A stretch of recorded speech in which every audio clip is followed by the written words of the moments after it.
RTI Live News. Ask for right. నమస్తే RTI Live News కి స్వాగతం.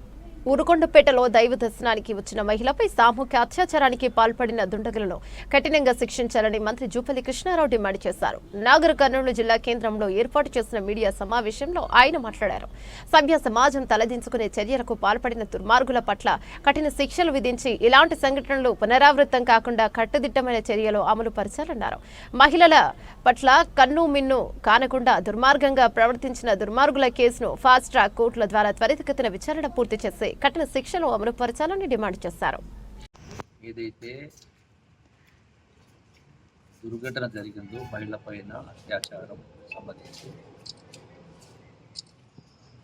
ఆ సంఘటనకు సంబంధించి ఎస్పీ గారితో సమీక్షించడం జరిగింది. ఆ మహిళ పైన అత్యాచారం చేసినటువంటి వాళ్ళందరినీ కూడా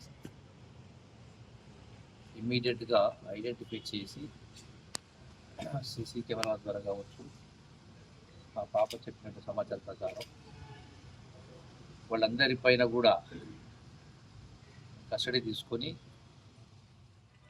ఏ చట్టాలైతే వర్తిస్తాయో ఇటువంటి వాటికి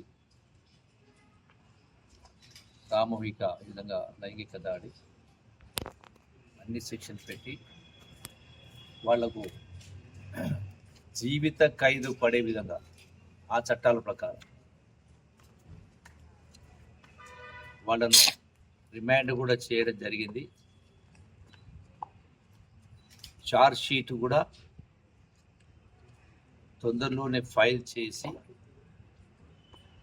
ఫాస్ట్ ట్రాక్ కోర్టు ద్వారా వాళ్లకు జీవిత ఖైదు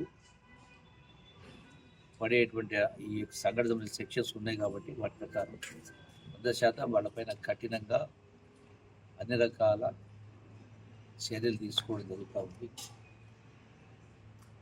ఇటువంటి దుర్ఘటన అనేది చాలా బాధాకరమైనటువంటిది. నాగరిక సమాజంలో పశువుల్లాగా ప్రవర్తించడం అనేది ఎవరు కూడా సహించరు. ఇటువంటి వాళ్ళను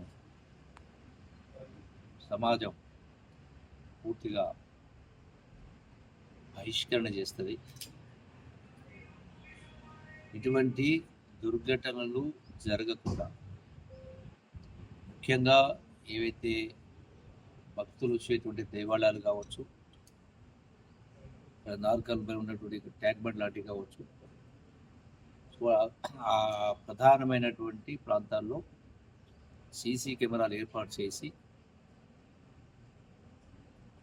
కట్టుదిట్టమైనటువంటి ఏర్పాటు చేస్తూ పోలీసు పహారా, పోలీసు నిఘా కూడా పెంచేటువంటి కార్యక్రమం చేయడం జరుగుతుంది.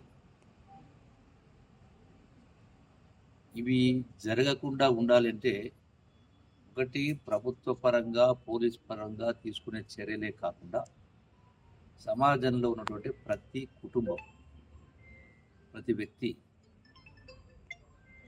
తల్లిదండ్రులు కావచ్చు, అందరి బాధ్యత కూడా కనీస మానవీయ విలువలు ఉండే విధంగా పరివర్తన రావాలి.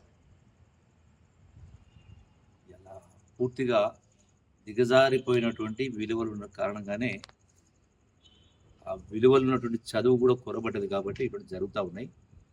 ఇటువంటి జరగకుండా ఉండాలంటే ఎంత నియంత్రించినా అంతిమంగా యావత్ సమాజంలో చైతన్యం రావాల్సిన అవసరం ఉంది. ప్రతి కుటుంబం కూడా ప్రతి బిడ్డని ఎవరి తల్లిదండ్రులు వాళ్ళు ఆ యొక్క విద్యాబుద్ధులు కరెక్ట్గా చెప్పుకొని ఇటువంటివి జరగకుండా వాళ్ళను సరైన దారిలో విడదవ పట్టకుండా సరైన దారిలో పెట్టేటువంటి కార్యక్రమం చేసుకోవాలి. ఎవరికి వాళ్ళు, దాంతోపాటుగా అన్ని వర్గాల వాళ్ళు, అన్ని సంఘాల వాళ్ళు చేయాల్సిన అవసరం ఉంది. సో ప్రభుత్వ పరంగా తీసుకునే కార్యక్రమం అన్ని చర్యలు కూడా తీసుకునే కార్యక్రమం జరుగుతుంది. Thank you.